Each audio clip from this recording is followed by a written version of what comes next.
Hello, esteemed nerds of the planet Earth. It is Tuesday, June 15th, 2021. And you know what Tuesdays mean? It's time to get nerdy. Welcome to episode 191 of Two Nerds in a Pod, the nerdiest gaming podcast in the multiverse. I am Maction, and I have my fellow nerd, connoisseur of comedy, and all-around great guy, Mr. Lam Galuka, also known as Mr. Nice Guy 425. Dude, how are you doing? Dude, I'm doing phenomenal, man. So we just finished the move. We are officially in Wisconsin, and we're loving it so far, man. I have no complaints.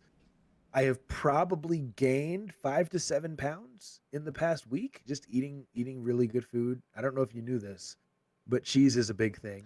I had heard Um, that cheese was a thing there, yes. yeah, it's huge. So eating that, and there's a frozen custard place literally like 3 minutes from my new house. Frozen So custard? Is it a name yeah, I would recognize? no, it's a local place. It's just a local mom and pop Even better. place. It's not a chain, but it's phenomenal. And so they have like Bavarian chocolate and then a vanilla flavor every day, and then they have a flavor of the day as well, which is good but bad if you're trying to be healthy. So, but no, life is phenomenal, man. This is the new setup for now. We'll see if I stay in this spot. But dude, all I care about is that I'm excited to be back doing the pod, excited to get into the comedy scene, and hyped to talk about video games tonight, man. So much to talk about. Yeah, so much to talk about. And I have been trying my best to stay apart from it so that I wasn't spoiling or getting your thunder stolen. So I'm excited to hear about some of these things, hopefully for the first time as we record this live. But here's the thing, Mac. It's been 3 weeks probably since we like really talked. But so I talked about what's up with me. What's up with you? Oh, dude, the past couple of weeks have been, just kind of normal. I'm coming up on some celebratory stuff, which is fun. I've played some games, I've read some books, I've watched some television. This will all come up later. But in general, it's mostly just been same stuff, different day, but in a good way. You know what I mean? I know exactly what you mean, man. Yeah. Well, if that's the case, I say we do what we do best and hop right into that gaming news, man. What do you think about that? Oh, I say let's do it. Let's do it. Ladies and gentlemen, boys and girls, welcome to episode 191 of Two Nerds in a Pod, nerdiest video game podcast in the galaxy. Mac, I don't know if you knew this.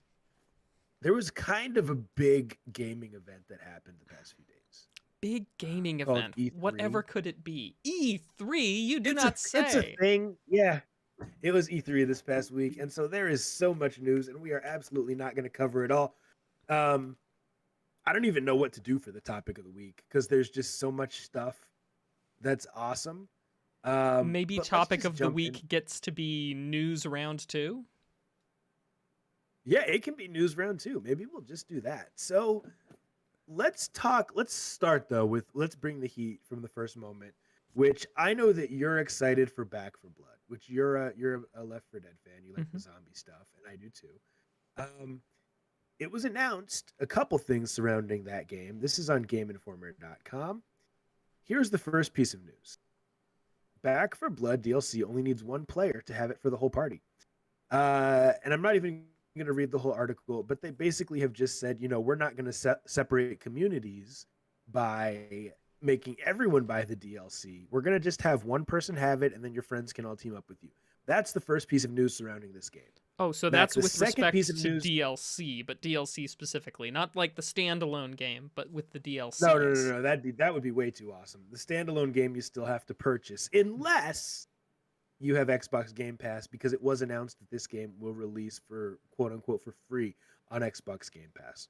So thoughts on, quote unquote free DLC where just one person in your party has to have it, and also thoughts on it being on Game Pass. Like I've asked you this many times, you've always kind of said no, I'm not interested in Game Pass, but does this push you over the edge being able to play this game along with a ton of others on Game Pass? I mean, there is no doubt that Game Pass is quite the value. What a savings.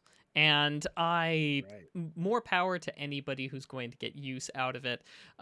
My big concern is primarily, I shouldn't say it like this, but the m- where I stand with respect to a video game is already so tenuous in general, even when I'm buying the game direct, that you Yeah, yeah, know, yeah. I don't like the idea of buying the passes.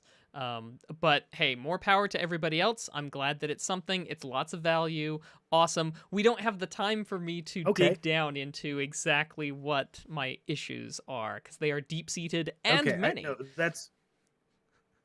that's totally fair, man. So let me just do this, like to kind of transition and stick on this topic because I'm a huge fan of Game Pass, and like finding out that this game was going to be on there got me even more hyped to continue my subscription. The one concern I had, and this could have been a topic of the week, is like, what about people that pre-ordered it on the PlayStation Store? Now that it's coming to Game Pass, right? Um, it's one of those things where they probably feel like they could have gotten their money spent better elsewhere, right? Perhaps this is If another they, you know what I'm harsh saying? lesson about not pre ordering. It is. Quite frankly, it is. And I'm pretty sure that with some of the games you can pre-order on the PlayStation Store, that you can get a discount. But like even with a $5 or $10 discount, it still doesn't make up for the fact that you could have gotten it as part of your Game Pass subscription. So, I feel like maybe you're right. Don't pre-order stuff so far in advance. But Mac, I want to go over the list of stuff that has been announced for Game Pass at this past E3. These games, so much value. Yakuza, Like a Dragon, Back for Blood. We just talked about that. Starfield. If you're not familiar with Starfield, Mac, that is the new Bethesda game made by the makers of Fallout and Skyrim, effectively an RPG in outer space, and it looks awesome. Contraband Stalker 2, Halo Infinite. I'm not reading all of these games. Hades, which I have played, and it's a great game. Psychonauts 2, um, a bunch of other stuff that I'm not super hyped for. Age of Empires 4, The Outer Worlds 2, Microsoft Flight Simulator, Forza Horizon 5, Among Us, etc., etc., etc.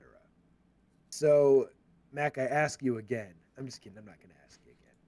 But No, I think you know look, where I'm going with yeah, I know where you're going with it. And I think, and again, I'm not going to begrudge anybody their getting of a Game Pass. I think it sounds like a great idea for any consumer. And to finish actually your first question that I didn't get around to finishing the second half, which is that I'm excited that that Back for Blood's going to be available on Game Pass, but I'm even more excited that the DLC will let people, only one person has to have the DLC for everybody in the crew to have access to it. I think it's fantastic. it. Yeah, it's a great idea. I even remember like you coming over and us playing Left for Dead. And I think we were doing it co op, so it's not really as relevant. But I could just see it being a huge pain. To have to If you wait have the for game and you're everybody like, to yeah, I get like that this game. DLC installed, Right. maybe to play. Yeah. Yeah. Not only installing it, but also like having everyone have to purchase it, right? It almost doesn't make sense. Like it's almost archaic. And I'm glad to see that we're moving on past that. So let's go to some other news stories. Mac, Nintendo knocked it out of the park Oh, did at they? E3, dude. Dude, they announced so much awesome stuff. And let's just jump into what is probably one of my top 5 announcements from E3 that I'm super excited for. This is on GameSpot.com by Stephen Pettit. Nintendo did in fact show off the next Metroid game during its E3 2021 Direct, but it likely wasn't what fans expected. Metroid Dread, a new side-scrolling entry in the series, releases on Nintendo Switch on October 8th. Dread should hopefully tide fans over until the eventual release of Metroid Prime 4. Prime 4. Metroid Dread is available to pre-order now, and there's even a cool special edition with 2 new amiibo figures. Mac, here's a couple details. Metroid Dread is being developed by Mercury Stream, the studio behind Metroid Samus Returns for Nintendo 3DS. Metroid Dread will be the first game in the series for Nintendo Switch, but was actually originally developed for the Nintendo DS as a sequel to the wonderful Game Boy Advance game Metroid Fusion. It's the first one in 19 years, first side scrolling Metroid game that we've gotten in 19 years. Mac, I am super hyped for this. I haven't been this hyped for a Metroid game probably ever because Metroid Fusion is one of my favorites. And I know I recommended it to you for Game Boy Advance. no pressure, but did you ever get around to like getting that bad boy loaded up and maybe jumping in? I have it loaded up. It's on my flash cartridge, but I haven't jumped into that one yet. However, knowing that there's a new one in the series that's coming up, I think I'll be giving this some much higher priority. Okay, very cool. My internet here in Wisconsin needs some work. I'm hardwired right now, and you're talking like robot speed. So it's Oh, definitely my end, but it's functional. Now you're back to normal. yeah, I'm But it's sorry. this Wisconsin internet, man. If it makes you feel any better, No, you're you know coming what? through perfectly crystal clear on this side. You know what? Football is the thing out here. Tech, not so much. I had to get a new internet provider than who I had in Illinois, and it's gonna take some time. It's gonna take some time for me to explain to them what Twitch is, the fact that I do it a few times a week, and the fact that my internet needs to be spotless. Like it can't be spotty. It needs to be smooth. You So remember we'll when get we there, had to but we're have these functional. conversations back when we still lived in the same town with the ISPs? I do remember. I do remember. And Wisconsin is better than that, but I think I may just need to get some more bandwidth. So, welcome to all those who are here live. We appreciate y'all being here even after a few week hiatus live for the show. Thank you so much. So, anyway, Metroid Dread pre orders are live now. I am excited for it. One of my top announcements of E3. Mac, I would say that probably the biggest announcement of E3 was Legend of Zelda Breath of the Wild 2. They announced it and they said it's going to come out in 2022. They also gave some interesting news about it. And let me see if I can find it because I have so many news stories open. This is on IGN.com. It says Legend of Zelda. This is by Matt TM Kim. The next Legend of Zelda isn't actually called Breath of the Wild 2, but Nintendo isn't quite ready to reveal the official isn't quite ready to reveal the official title yet. And Mac, I'm going to summarize that story because my iPad's giving me issues. Basically, Nintendo is scared that the title of the game is going to give away what's going to happen in the game. And so they're not ready to reveal the title yet. But here's my thing. Doesn't just saying that kind of like ruin it in the future? Or am I overthinking things? I don't know. I mean, I don't think it's quite like being told, "Oh, enjoy the Sixth Sense. Keep an eye open for the twist." It's not quite like that. But yeah, I don't know what could possibly be so telling in the title that you would neglect to throw it out there. I don't know, maybe Return of Ganon or something. It beats the heck out of me. Gotcha. Yeah, I don't know, man. I just feel like why did they even refer to it as Breath of the Wild 2? Why didn't they just refer to it as, Project Zelda or a code name or something? And then even to tell us like, hey, if we tell you the title now, it's going to ruin what will happen in the game. That just means that when you do tell us the title in, 3, 4, 5, 6 months, then it's going to ruin what happens in the game, and we now know that. So to me, that was kind of weird. But regardless, we haven't gotten two mainstream Zelda games on a single console generation in a while. Yes, the last Usually one they was come, Nintendo 64. The last direct sequel was Majora's Mask, following yes, up Ocarina of Time on the Nintendo 64. I don't think there have there ever been two direct yeah, Zelda sequels? not sequels like this Yeah. exactly. Now I'm pretty sure we got Wind Waker and Twilight Princess both on the GameCube, but Twilight Princess was also on the Wii. Um, so it was like Twilight Princess was on both, if that makes sense. It And does. unless there's something we don't know, it seems like these will both be solely on the Switch, Mm. Yeah. which to me is exciting. Yeah, So that is exciting. yeah, now what is see, and Galvatron kind of alluded to this with his comment. He says, I have a sneaking suspicion that Nintendo is less concerned with spoilers and more concerned with positioning the sequel as a brand new Zelda game for their upgraded Switch. And it very well could be. Like, if the Switch is legitimately an upgrade and not just like a mid console upgrade, then who knows? Maybe it has some new features and it's strictly for the new Switch, which would be frustrating, but it's a reality. It could happen. So, Um, what else do we got here? Let's talk about this, and this will be our last news story for now. Thank you, Kane, for the 11 months of subscribing. We appreciate you. This is on Eurogamer.net by Tom Phillips. It says, by now you will have likely seen Bethesda's first in-game footage of Starfield, its long-awaited sci-fi role-playing game coming to PC and Xbox Series X/S as a console exclusive on the 11th of November 2022. Mac, that's all I want to talk about right now. We talked strictly about how Bethesda had been acquired by Microsoft, and there was a lot of debate about will stuff be on PlayStation, will it be on Xbox and PC only, will it be on Xbox only?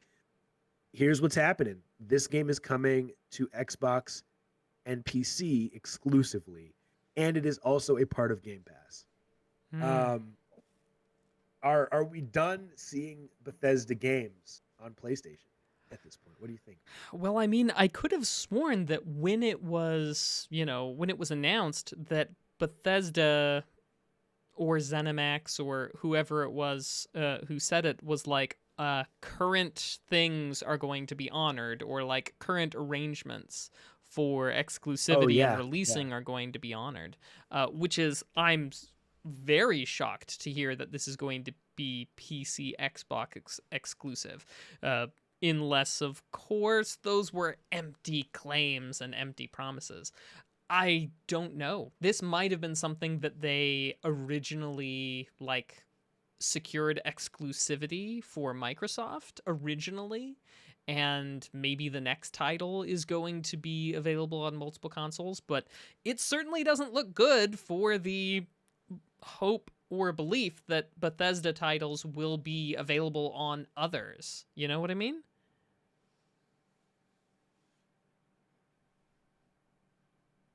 Oh no. Oh no, Mr. Nice Guy's frozen.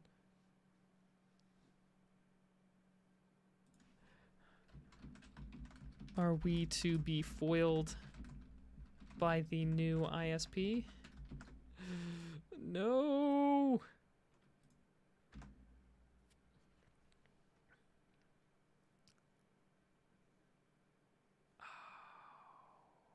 Okay. Well, um well, we might have to wait for a moment for Mr. Nice Guy. Yep, there we go. There we go. We'll see him again soon. Let me see if I can't just get. Is this the one? Nope, that's not the one. Is that the one? Nope, that's not the one. That's not the one. That's not the one. Okay, fine. You know what? I'm over here. Hey, everybody. Good to see you. I don't think he got hacked by the Russians. I think sadly his new ISP was not up for the task. But here's what we'll do. I'll go ahead and switch out for this. Boop boop boop boop. Just for the time being. And in Mr. Nice Guy's stead, I shall carry on at least for a moment or so. Let's see here. With history.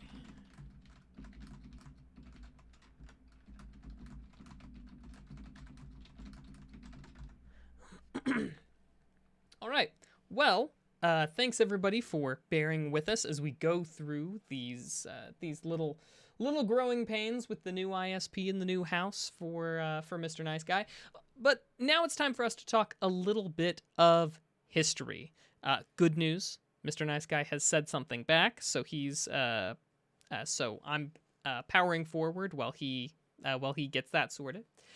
So video game history for this week. Let's talk 1997. Yes, we're going that far back because one of the notable things to talk about is actually the release of the Apple II. Hey, Mr. Nice Guy, you're back. Welcome back, dude. Let's see here. Boop. Ah, excellent. Welcome back. All right, your boy is back. Can you hear me? Yep, I can hear you. All right, so where are we at? Oh, well, I was just about to hop into video game history. Let's do it. Okay. This week in the years that have come before, I think it's worth noting the release in 1997 of the Apple II computer. Now, Apple, not exactly known for its video game prowess during most of its history, but nonetheless, the Apple II computer was one that found a lot of love in the development community. Not quite as much in the game playing, but certainly the developers of games were often making use of Apple IIs.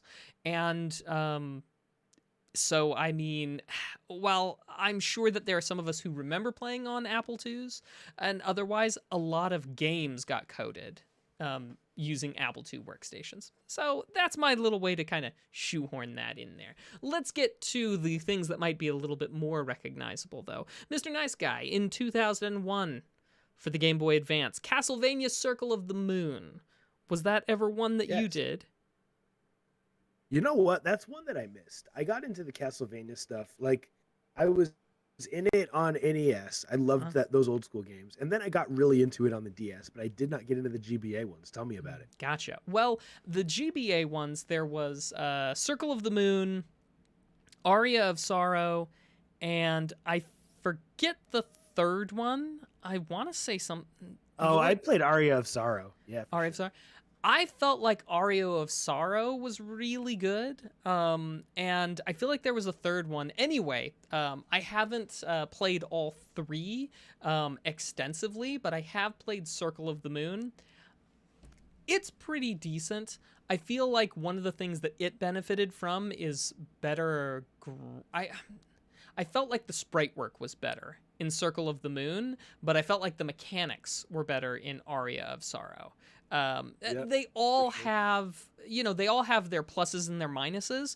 I feel like some of them had, this aspect that was better or that was better, but they all kind of brought good things to the franchise, and they were all very much in that Symphony of the Night style, that sort of genre that I love, that is in the DNA of all of my favorite games. So Circle of the Moon, well worth playing, but well worth acknowledging for its contribution, at least in my favorite genres of video games.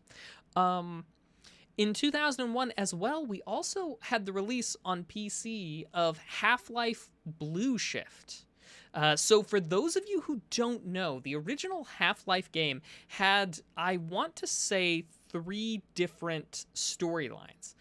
There was Half-Life there was the normal Half-Life following Gordon Freeman, and then there was Half-Life Opposing Force following basically not quite the baddies. You know how when you're playing Half-Life, the human Marines drop in and start, trying to kill everybody because they got to plug the leaks and all that. This was a group of them, not the ones that, of course, you would destroy, but a different group of them. And then this third one is Blue Shift, which follows Barney, the security guard from Black Mesa. And anyway, not surprisingly, in Blue Shift, Barney is surprisingly capable. Or maybe not surprisingly capable? Either way, he is way more capable than he proves to be in the mainline game. And as these all kind of came about afterward, they were able to weave in these storylines where, oh, you're in this section, and there you see Gordon Freeman go by on the train. Or you are, like right at the beginning, or like later on in the game, you see Gordon Freeman, dealing with that tank outside and stuff. So there's lots of really fun nods where you see these 3 different games all just sort of braiding together and weaving their own lines in the same way. It also makes Barney a lot cooler when you consider that you run into him, of course, in Half-Life 2 as well, and he gives you back your crowbar. It also, works that nice little bit in too. So anyway, one last one that I want to mention, actually released not too frightfully long ago, but in 2019 for the PC, Octopath Traveler. Yeah. So it's a game. I know that a lot of people love it. RPG has a nice style to it. 8 different characters. They've all kind of got their own things going on. There's some surprising depth to the game.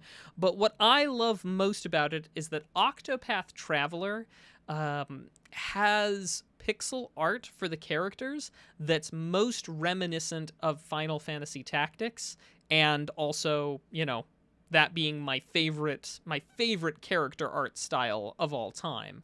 Octopath Traveler being so frightfully similar was just delightful. Absolutely delightful for me. Love it.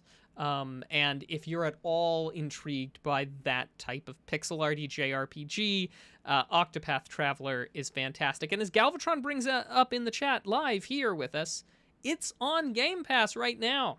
It's very good. It's got the Mac seal of approval. It's got the Galvatron seal of approval and the Mr. Nice Guy seal of approval. It's a triple threat. And so you must enjoy that video game. That's what I had for video game history today. Nice. So, Mac, I got a question for you because I want some help picking our topic of the week right now. Okay. We can either just like riff and talk about another story from E3, something that was announced that made me get excited, or we can talk about some controversy in the gaming industry. It's your choice. Ooh. I'm leaning toward the controversy, actually. You lead toward the controversy. Okay, yeah. I kind of do too. I feel like there's more discussion. Just so everybody knows, the other story was simply going to be us talking about the Legend of Zelda Game & Watch that's coming out with 3 classic Zelda games, and I am so excited for it because it has Link's Awakening on it. I will lay in bed and play that every night. But the other story is from GameSpot.com by Autocrat Key. Here's what it says. It says, Jim Ryan, the CEO of Sony Interactive Entertainment, found himself in some hot water with the gaming masses after a quote that seemed to dismiss older games. I laugh because I feel like people get upset over everything. However, in a recently published interview with Axios, Ryan said he didn't mean to be disrespectful to our heritage, our gaming heritage, and simply put his foot in his mouth. The infamous quote was from a 2017 interview with Time magazine. Ryan was speaking about being at a Gran Turismo event where entries in the franchise from all generations of consoles were being shown. Quote, and the PS1 and PS2 games, Ryan said, they looked ancient. Like, why would anybody want to play this? Just before saying that, Ryan commented on backwards compatibility, a contentious topic, now considered PlayStation's lackluster approach compared to Microsoft's all-encompassing take on the feature. When we've dabbled with backwards compatibility, I can say it's one of those features that is much requested but not actually used much, said Ryan. He says he's frustrated over being hit over the head with this old quote. Basically, people are saying that he doesn't like old games and disrespects, where Sony came from. Is this just like cancel culture at its finest, Mac? Or is there legitimacy from people here mad about backwards compatibility, mad about him not liking old games? Okay, so I'm going to start by giving him the biggest benefit of the doubt. And let's not forget, right? If there's anyone around here that would be a shill for old games above everything else, it's definitely me, right? Like, I am... Yeah, but...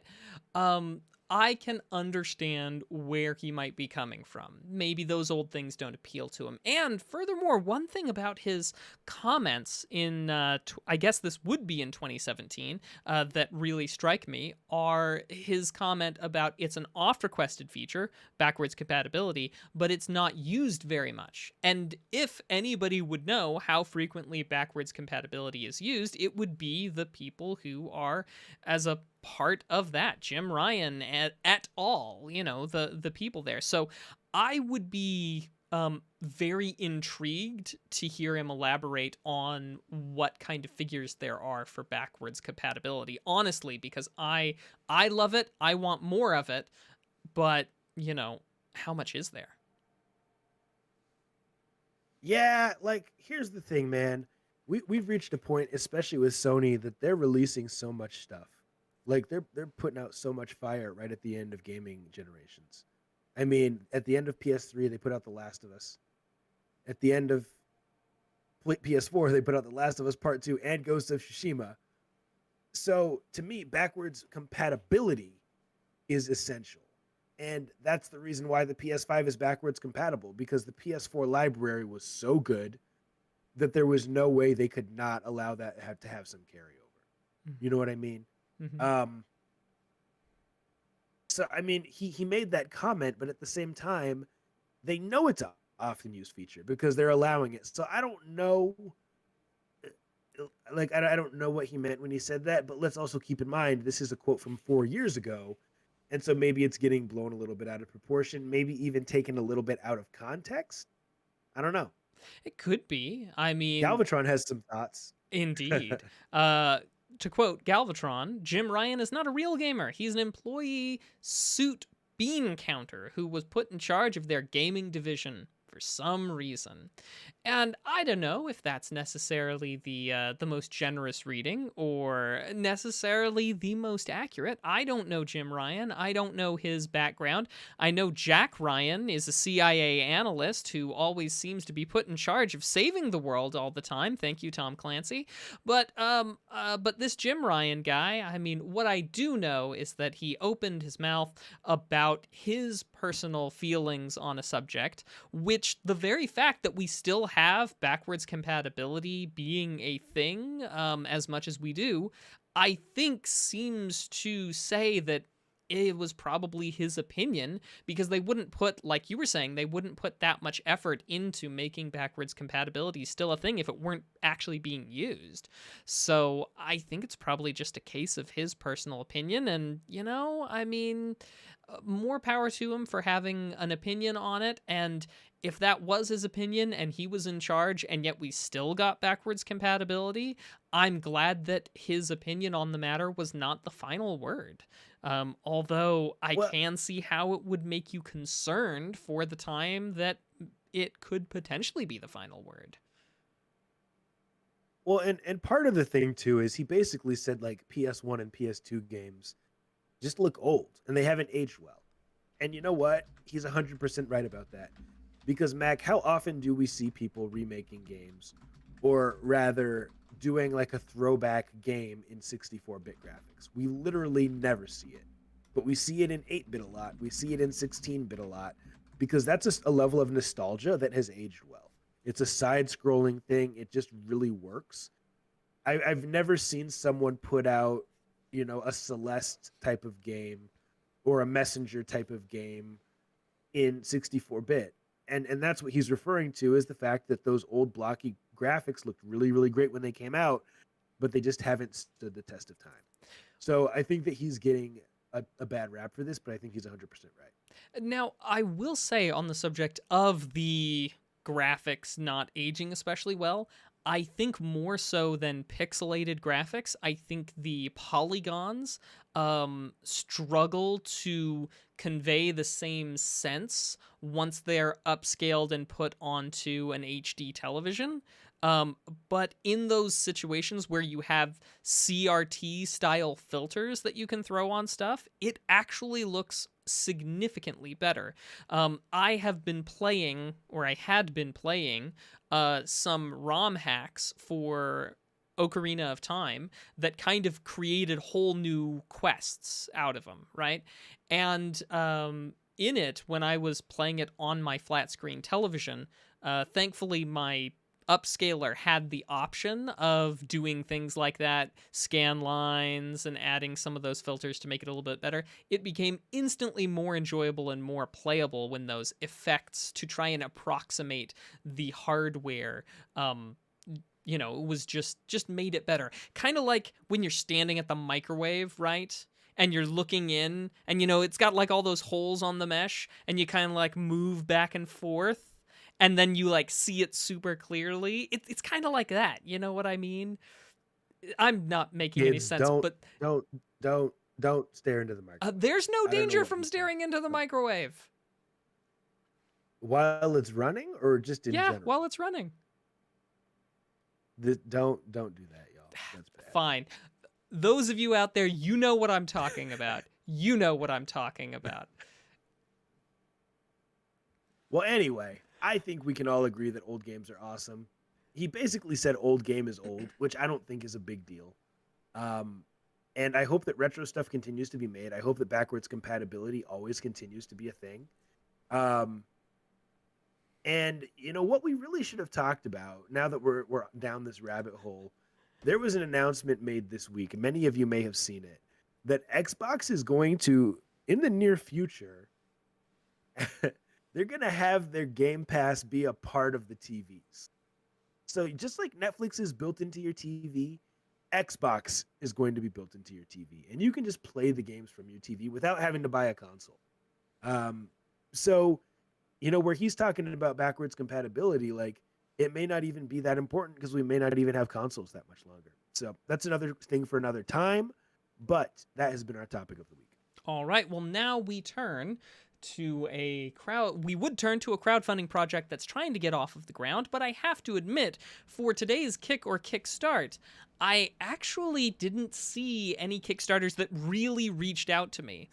So instead, I'm going to just give us a little retrospective, a Kickstart, where are they now, if you will.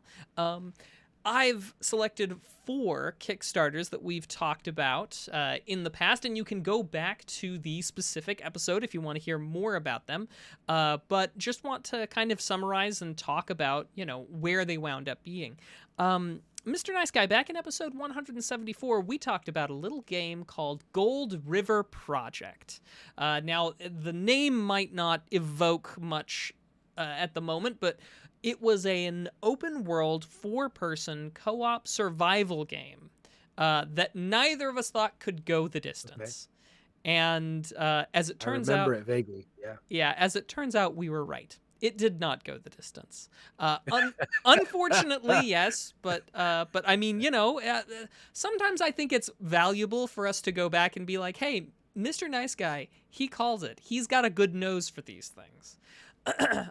We were right. We both. Another one from episode 179, Little Nemo and the Nightmare Fiends. We talked about this one. We loved the look of it. And I have to say that this is at least one Kickstarter done oh so very right, because these guys are doing weekly development streams. Now, I've mentioned in the past that as a backer, what I want more than anything else in that, aside from a playable demo, of course, but that's the minimum entry there, right? But it's something I want to know that the game's being done, and this was actually something that through a large chunk of the development of Chasm that the devs did. They did weekly dev streams, very on the quiet side, and we got to tune in and watch the game being made. Yeah, on the down low, and it was fantastic. And I'm glad to see that that's something that's being kept alive. In episode 181, we discussed a game, an MMO thingy called Immortal Gates of Pyre, right?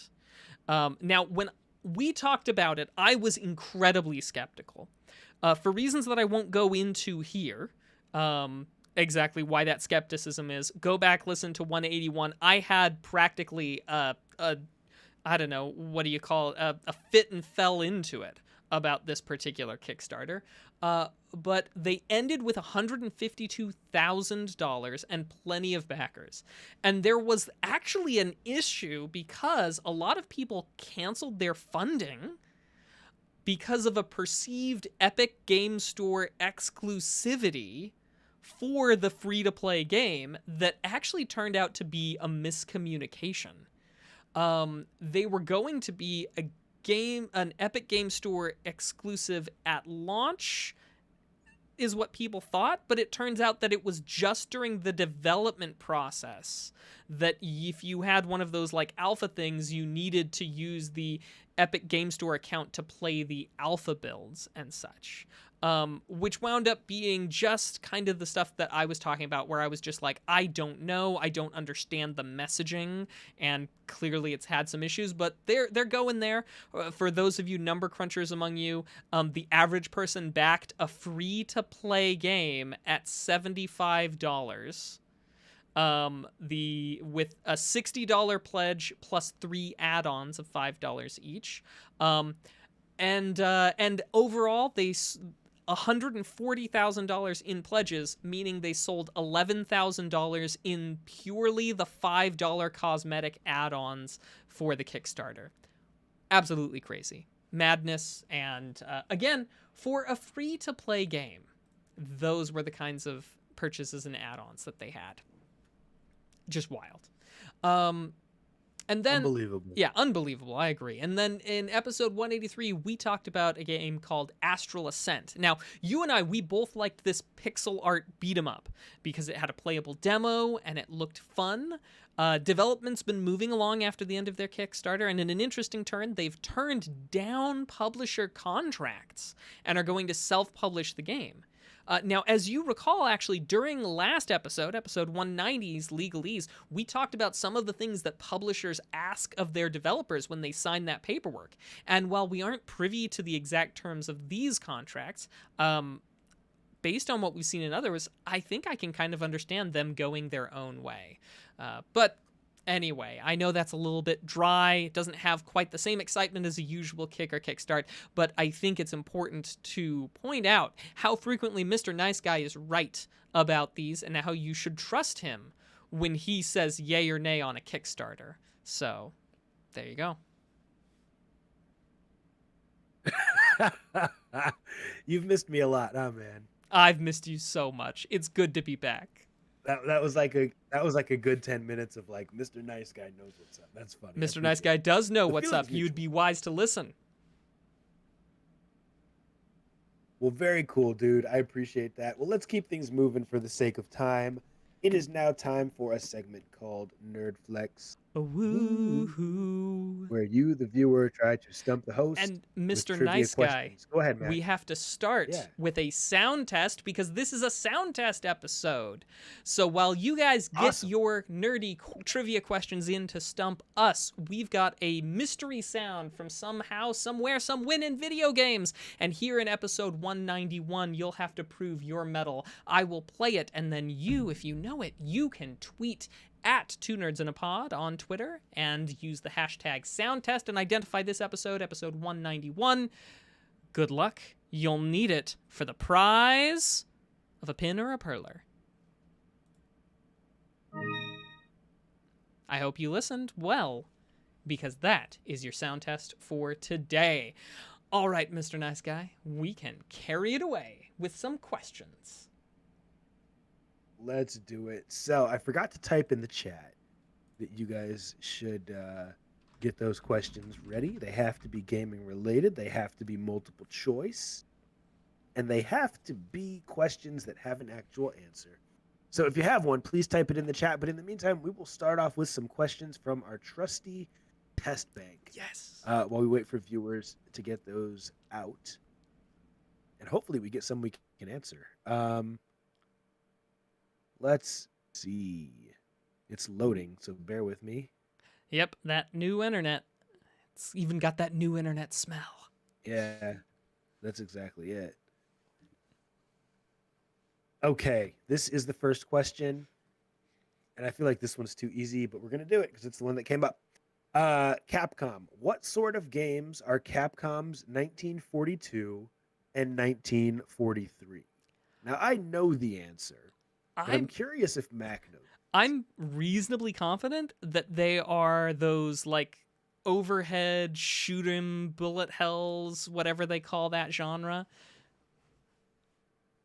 Yeah, they're old arcade games, and they're like Raiden. Like I guess now it just comes down to can we remember the technical name of the genre, but like a scrolling plane shooter type Yeah, of game. 100%. Where you're just like scrolling up the screen and it's an airplane that's just shooting. Shmup? Is that what we call them? Shmup. It's not a shmup. Or maybe it is. Maybe that is the technical term. But I think that we kind of have described this to the point that no matter what it says, I feel like we're right. I think you're You right. know what I mean? Yeah, how could I disagree with you on that? Someone in the chat says that is a shoot 'em up. So let's flip it and see. Yep, top-down shooter or shmup. So basically we said all of those things in our answer, and that is the correct answer. And you know what, Mac? We've been away for a few weeks doing the pod, so I feel like people might be a little bit shy about asking those trivia questions. So we might just stick with the test bank for the next two. I'm going to keep things moving. Which which Rockstar game is based on a classic 1979 movie? And I think I know the answer to this one as well. I feel like these questions were all made for me. I'm drawing a blank. Just because I know so much about Rockstar and the games that they made, I'm like 99% sure that this is a reference to The Warriors, which is an old movie that had a video game made for PlayStation 2 several years ago. And I almost picked it up just because I loved the Rockstar stuff that was coming out and thought I wanted to play it, but I ended up not. So, let's go with The Warriors. Final answer, yay? Final answer, yeah. It is The Warriors. Nice. Did anyone ever play that on PS2 in the chat? Let me know. Yeah, I certainly haven't. But dude, thanks for carrying us today. Let me see if I can redeem myself with this question from Spennis. Sure. The question is, which of the following Pokemon can be found in red version instead of blue version in the American releases of Pokemon Gen 1? Is it A, Vulpix, B, Bellsprout, C, Mankey, or D, Sandshrew? Now, I have no idea. Now, I remember that you could get either Nidoran or Nidoking in one version, Nidoqueen in the other, whatever their, evolutions were. That was a red versus blue thing. I don't recollect which of these for sure, but I feel like the answer is D, Sandshrew. It's just been a long time, and I feel like Sandshrew is red and not blue. See, when I was playing Pokemon, I had red, but I did not have blue. My friend had Pokemon Blue. So, but we didn't exactly swap cartridges ever. So Sure. Yeah, so I feel like D, Sandshrew is my guess, but I'm pretty sure I'm wrong. I'm going to just defer to you on that because I have no idea. So Sandshrew, final answer. Spennis, Okay. let us know ASAP in the chat what the correct answer is. Yep. Let's see if we're right. I'm not especially confident, but hey, we'll see what the correct answer is, and then I'll feel bad for breaking our clean sweep because you set us up for victory, and I'm gonna bring us back down to earth. It's all good. Well, there's the answer. What did he say, Mac? Both Nidoran evolutions can be caught in both versions of the game, though the frequency of one over the other may be different. Okay. See, I was wrong. And the actual correct answer is C, Mankey. So there we go. At the very least, 2 out of 3, Mr. Nice Guy, thank you for carrying us to some form of partial victory. That has been Nerdflex. Awesome.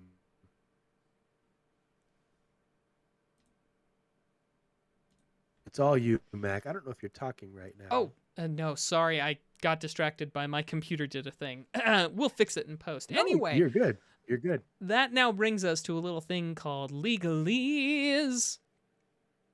Legalese. All right. So as you know, I'm not a lawyer. I just play one on a podcast, and we like to talk about stuff that is of the legal adjacent variety because it has a lot of interface with how things are going with video games right now.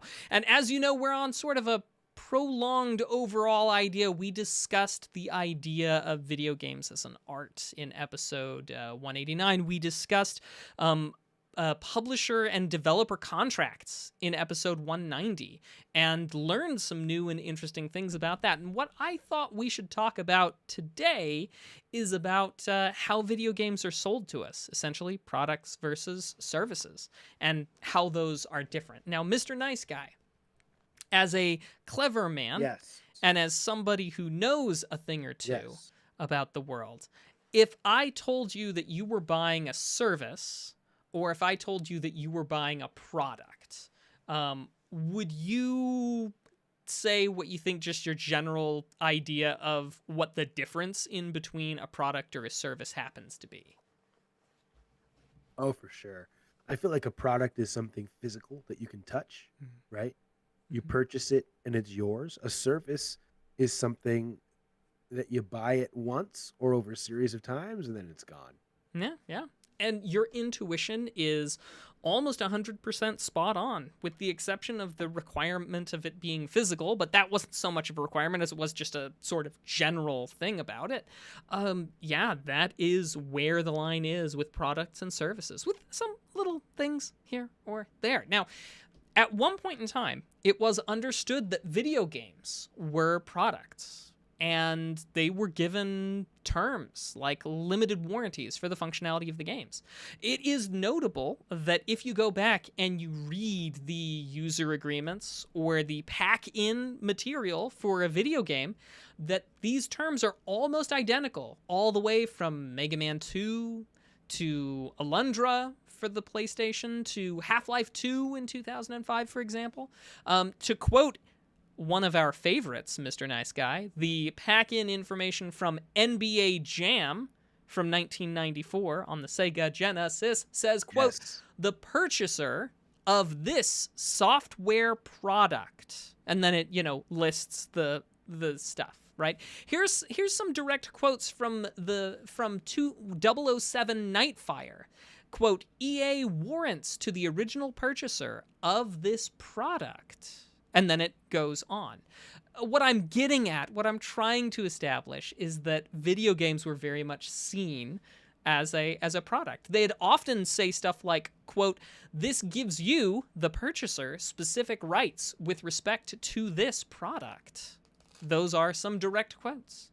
Now, when did when did we start seeing video games that were considered to be a service? This is a tough question to answer, because there are things that video game preservationists are crazy about, right?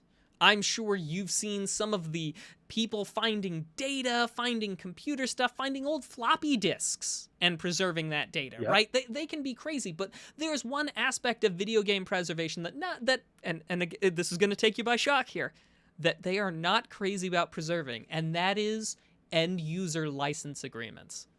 Believe it or not, nobody's all that big on preserving old end user license agreements.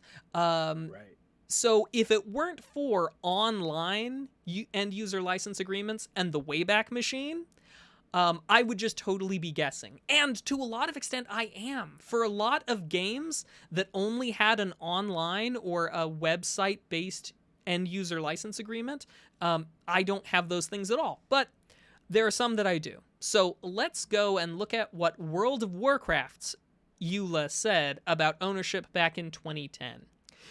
Quote, "All rights and title to the service, including without limitation any user accounts, computer code, moral rights, game client, recording of these games, and game client and server software are owned by Blizzard or its licensors." As a brief side note, you may recall in episode 124, when people noticed the term moral rights in Warcraft 3's Reforged end user license agreement, they lost their darn minds. But, I mean, it's been there ever since, well, at least 2010 in those sorts of things. But obviously, this kind of language is what you would expect. This is the type of approach that makes sense, like Mr. Nice Guy described, for something that's a continuing service being provided. And in nowhere is something more a service than in a MOBA or an MMORPG, where things need constant updates and stuff like that. So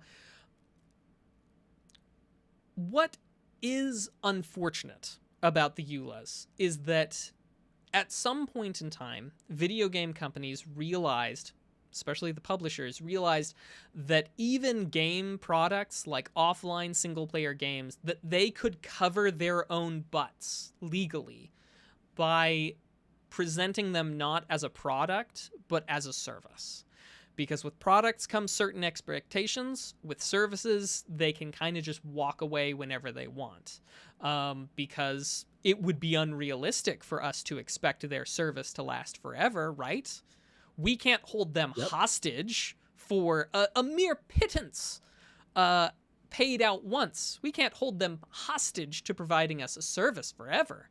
But a product, that gets harder for them to defend when stuff stops working. Long about 2005 is when some game companies, especially Disney and LucasArts, started making the change to calling video games a service instead of selling you a product. And they expressly stated so, saying that you owned nothing, but were just licensing a game. Language like license, access to service, and such appears in place of software products.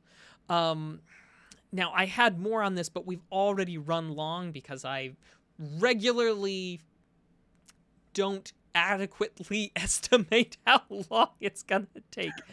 So we will... It's a team effort. It's a group effort. It is. Oh, no, I mean me specifically, like when I'm droning on about this nonsense. So I'm going to save something more for later, and we're going to come back to this at another time in legalese, because I've still got 3 or 4 more paragraphs. But the point being is that there was a point in time when all video games, except for things like EverQuest, World of Warcraft, these online-only experiences were considered to be standalone products, and you as a purchaser had a lot more skin in the game.